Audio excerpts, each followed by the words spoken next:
Assalamualaikum warahmatullahi wabarakatuh. Shalom, Om Swastiastu, Namo Buddhaya, salam kebajikan. Atas rahmat Tuhan Yang Maha Esa, pada hari ini saya diberi kesempatan untuk menyampaikan presentasi mengenai PPT kinetika reaksi proses pangan.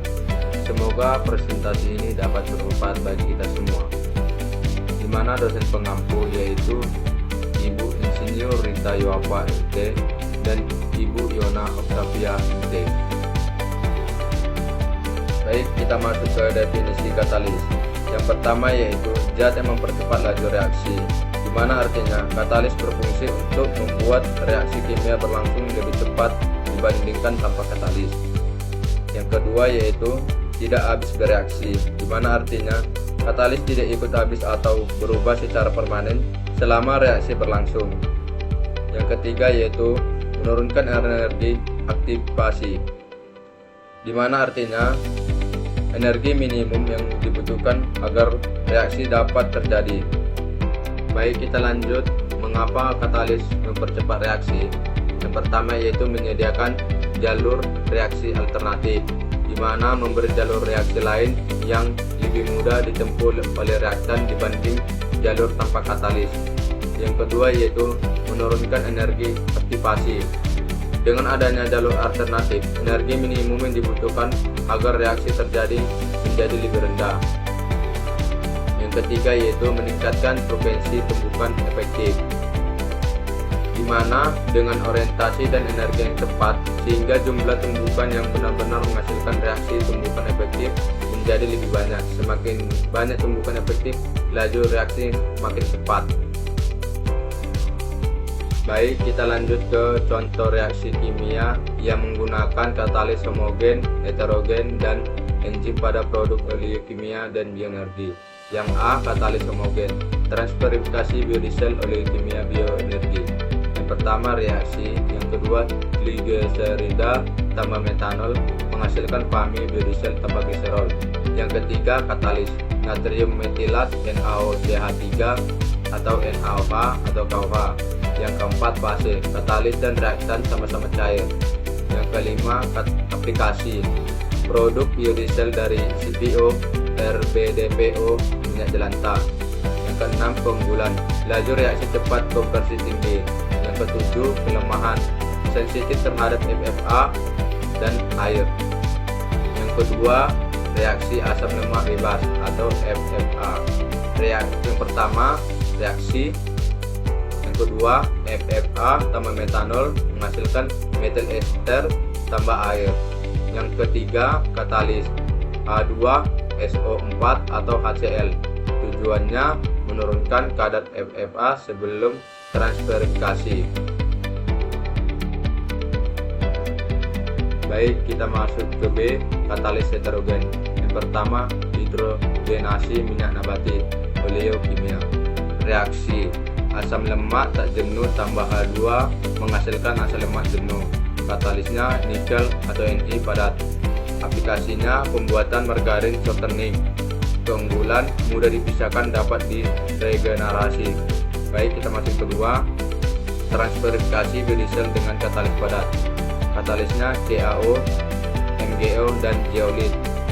Yang kedua keunggulan ramah lingkungan dan reusable. Ketiga kelemahan, aktivitas lebih rendah dibanding homogen. Baik, kita masuk yang ke C, katalis enzim. Yang pertama biodiesel enzimatik, yang kedua reaktan trigliserida atau FFA tambah metanol. Yang ketiga katalis enzim lipase. Yang keempat produk PAME tambah gliserol. Yang kelima keunggulan. Yang keenam tidak menghasilkan sabun. Yang ketujuh cocok untuk bahan baku FFA tinggi. Yang kedelapan produk lebih murni. 2. Produksi biogas. Yang pertama katalis enzim mikroorganisme atau metanogen. Yang kedua reaksi. Yang ketiga bahan organik menghasilkan CH4 tambah CO2. Yang keempat aplikasi energi terbarukan. Mengapa katalis dapat mempercepat laju reaksi? Katalis dapat mempercepat laju reaksi karena menyediakan jalur reaksi alternatif dengan energi aktivasi yang lebih rendah, sehingga lebih banyak molekul reaktan yang mampu bereaksi dalam waktu yang sama. Baik, kita lanjut ke support katalis dan promotor katalis. Support katalis adalah bahan penyangga untuk katalis aktif agar stabil dan memiliki luas permukaan besar. Contohnya Al2O3, SiO2, dan zeolit. Promotor katalis adalah zat tambahan dalam jumlah kecil yang berfungsi meningkatkan aktivitas, selektivitas, atau umur katalis. Contohnya K2O, MgO, dan CaO. Utama yang support penopang, sedangkan promotor peningkat kinerja. Baik, kita masuk ke contoh katalis padat cair dan katalis enzim. Yang pertama, katalis padat Ni, PT, CaO. Katalis cair H2SO4, NaOH, dan NaOCH3. Katalis enzim lipase, amilase, dan protease. Baik, kita masuk ke pengertian katalisnya mati. Katalis mati adalah katalis yang telah kehilangan aktivitasnya sehingga tidak lagi efektif mempercepat reaksi. Lanjut kita ke regenerasi katalis. Regenerasi katalis adalah proses pemulihan aktivitas katalis yang menurun. Proses regenerasi meliputi yang pertama pencucian, yang kedua kalsinasi atau pemanasan, yang ketiga reaktivasi kimia. Lanjut, penyebab katalis mati. Yang pertama poisoning atau racun, yang kedua foiling atau permukaan tertutup kotoran, yang ketiga sintering atau pengumpulan partikel, yang keempat suhu terlalu tinggi.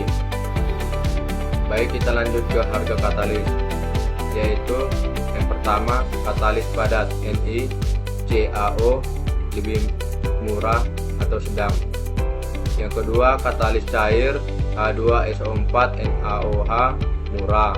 Yang ketiga katalis enzim atau lipase lebih mahal. Harga enzim paling tinggi karena proses produksinya kompleks. Baik, kita lanjut ke sifat katalis dan faktor yang mempengaruhinya. Sifat katalis, yang pertama aktivitas, yang kedua selektivitas, yang ketiga stabilitas. Faktor yang mempengaruhinya yaitu yang pertama suhu, yang kedua pH, yang ketiga konsentrasi, yang keempat luas permukaannya. Lanjut ke aplikasi katalis dan dosis. Biodiesel NaOCH3 dosisnya 0,5 sampai 1%. Hidrogenasi minyak Ni dosisnya kurang lebih 0,1 sampai 0,5%. Biodiesel enzimatik lipase dosisnya 1 sampai 10%. Baik, kita lanjut ke kinerja katalis. Kinerja katalis adalah kemampuan katalis dalam mempercepat reaksi secara efektif dan stabil. Pengujian kinerja yang pertama yaitu konversi reaktan, yang kedua waktu reaksi, yang ketiga selektivitas produk. Baik, lanjut ke parameter yang diuji. Yang pertama aktivitas, yang kedua selektivitas, yang ketiga stabilitas, yang keempat umur katalis.